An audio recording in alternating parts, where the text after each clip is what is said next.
नमस्कार। अखबार रिपोर्टर के इस अंक में आपका स्वागत है। राष्ट्रीय जनता दल का बिहार के चुनाव में करारी हार हुई है और इसको लेकर अलग अलग न्यूज़ चैनल पर जो विशेषज्ञ हैं कई तरह के राजद के भविष्य को लेकर विश्लेषण कर रहे हैं। आज हम इसी पर चर्चा करेंगे कि राजद का भविष्य क्या है। बात शुरू करें इससे पहले आपसे हमारी गुजारिश है कि आप हमारे चैनल को थोड़ा सब्सक्राइब कर दीजिए। देखिए, राजद यानी राष्ट्रीय जनता दल की इस चुनाव में करारी हार हुई है, इसमें कोई दो राय नहीं है। बाद में जो फैमिली ड्रामा हुआ वो भी एक न्यूज़ बना। रोहिणी आचार्य घर छोड़ के चली गई। पहले खुद तेज प्रताप यादव भी घर छोड़ के जा चुके हैं। यानी परिवार में सब कुछ ठीक नहीं है, ये तो तय है।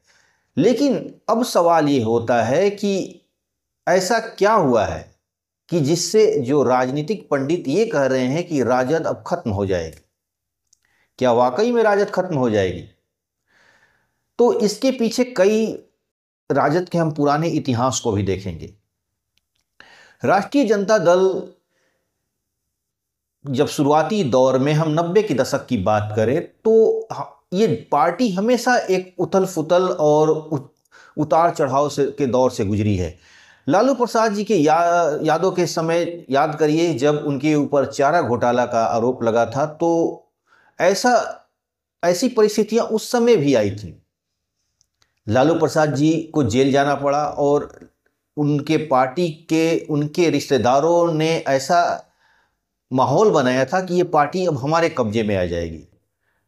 सुभाष यादव और साधु यादव की ही बात कर रहा हूं मैं।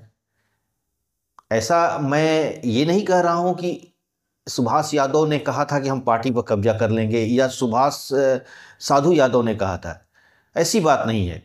लेकिन जो उनके लोग थे इस तरह का माहौल बना रहे थे, उनके समर्थक इस तरह का माहौल बना रहे थे कि आने वाले समय में ये पार्टी का कमान इन्हीं दोनों भाइयों में से किसी के हाथ में चला जाएगा। साधु यादव ने व्यक्तिगत रूप से कभी भी ऐसी इच्छा नहीं जाहिर की कि हम राजद के पूरे कमांड अपने हाथ में ले लेंगे। लेकिन लालू प्रसाद जी ने एक यू टर्न लिया और राबड़ी देवी को एक तरह से राजनीति में उतार दिया, जिससे सारे लोग जो एक तरह से जो अनुमान लगा रहे थे, कयास लगा रहे थे, सबका सब भ्रम टूट गया और एक तरह से राबड़ी देवी ही उनकी एक उत्तराधिकारी के रूप में सामने आ गई। यानी वो दौर भी एक था जब राजद के समय एक ऐसा चुनौती का सामना करना पड़ा था। तो लालू प्रसाद जी का जो व्यक्तित्व है वो छोटे मोटे उतार चढ़ाव से घबराने वाले आदमी नहीं है। वो इसमें तो कोई दो राय नहीं। लालू प्रसाद जी ने ऐसे ऐसे बहुत तरह के चुनौतियों का सामना किया है। कितनी बार पार्टी कमजोर हुई, उठी, डाउन हुआ, अप डाउन लगा रहा, लेकिन लालू प्रसाद जी कभी भी कमजोरी के रूप में उनको नहीं देखा गया कि लालू प्रसाद जी कमजोर हैं। लालू प्रसाद जी चूंकि अब मैं ये नहीं कहूंगा अब अवस्था हो चुकी है और वो बुजुर्ग हो चुके हैं, लेकिन ऐसी बात नहीं है, वो शरीर से बुजुर्ग हुए हैं, लेकिन उनके अंदर साहस अभी भी है। और ये साहस ही है कि जिनके 2 किडनी खत्म हो जाने के बाद भी अभी भी वो एक तरह से सक्रिय हैं और राजनीति में कहीं ना कहीं दिख जाते हैं, मीडिया में और अखबारों के सुर्खियां बन जाते हैं वो। जहां तक तेजस्वी यादव की बात है, तेजस्वी यादव के सामने एक चुनौती है। सबसे पहले उन्हें विरोधियों से ज़्यादा अपने परिवार को निपटना है। राजनीति में धीरे धीरे वो अपने परिवार के जो प्रतिद्वंदी हैं, उनके कॉम्पिटिटर हैं, उनको साइड करते जा रहे हैं। सबसे पहले तो तेज प्रताप यादव को साइड किया।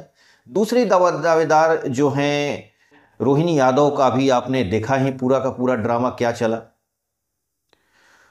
अब मीसा भारती बची हैं, तो मीसा भारती समय की नजाकत को समझ ली हैं और एक तरह से वो सामने आकर फ्रंट पे नहीं लड़ना चाहती हैं।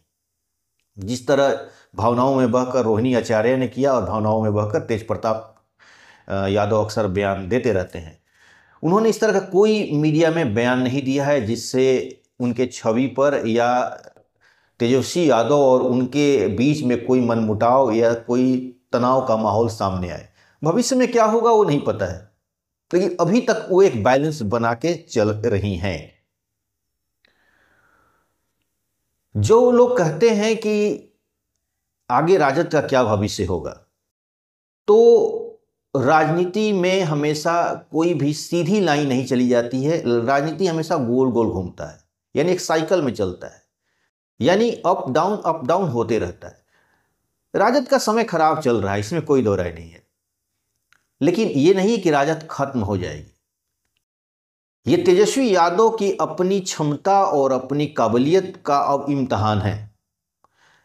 तेजस्वी यादव इस काबिलियत और इस इम्तहान को अगर वो पास कर लेते हैं तो एक जैसे भट्टी में तप के सोना बाहर निकलता है, उस तरह तेजस्वी यादव चमक के बाहर आएंगे, इसमें कोई दो राय नहीं। लेकिन हाँ, उन्हें इन चुनौतियों को सामना करना है और कैसे करना है, ये एक प्रश्न तो है, इसमें कोई दो राय नहीं है। दूसरी बात, पूरे चुनाव में देखिए, चुनाव का अलग अलग विश्लेषण कोई भी कुछ करे, क्योंकि सब अपना एक अनुमान ही लगा रहे हैं, मैं भी एक अनुमान लगा रहा हूं कि चुनाव में ऐसा क्या हुआ कि राजद इतनी हार गई। देखिए, इसकी एक वजह है, तेजस्वी यादव से गलती हुई, और गलती ये हुई कि अभी भी वो राजद को 90 के दौर के नजरिए से देख रहे हैं। यानी जिस तरह बीजेपी ने अपने आप को एक अपर कास्ट से लेकर सर्व समाज की तरफ लेकर मूव हो गई, अपने आप को डाइवर्ट कर दिया। अब उसमें कोई मिश्रा जी, पांडे जी ही नहीं दिखाई दे रहे हैं। अब इसमें हर वैरायटी के लोग, हर समाज के लोग, हर तरह के, मतलब एक तरह के मिक्स सोसाइटी के रूप में बीजेपी अपने आप को खड़ा कर दी है। उसमें सभी लोग, सभी समाज के लोग हैं। राजद में ये गड़बड़ी हुई है। राजद अभी भी MOI के फॉर्मूले पे चल रही है। पहली गलती तो यही है। दूसरी चीज, आज भी राजद का इमेज उस तरह का बना हुआ है जिसके कार्यकर्ता से लेकर नेता तक सवर्ण विरोधी हैं।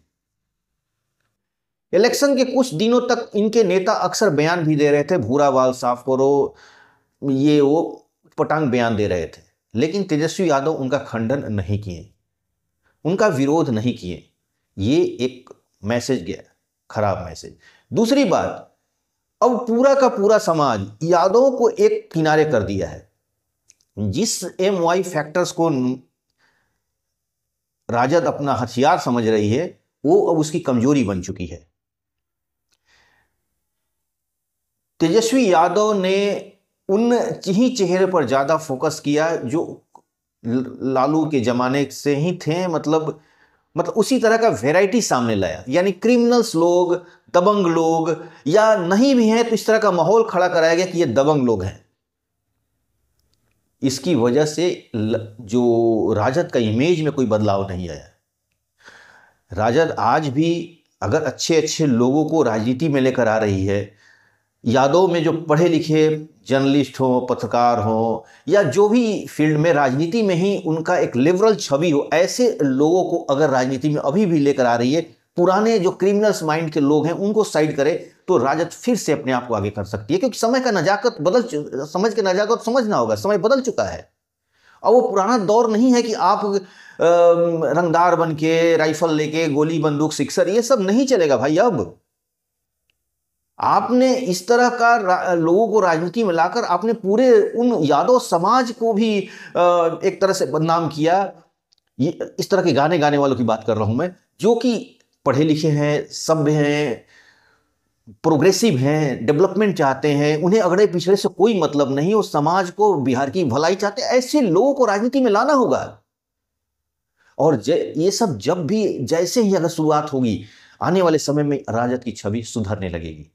नहीं तो मुरेठा बांधकर गमछा लहराते हुए, रंगदार राइफल बंदूक, ये सब माहौल, इस तरह माहौल खराब हुआ है राजद का।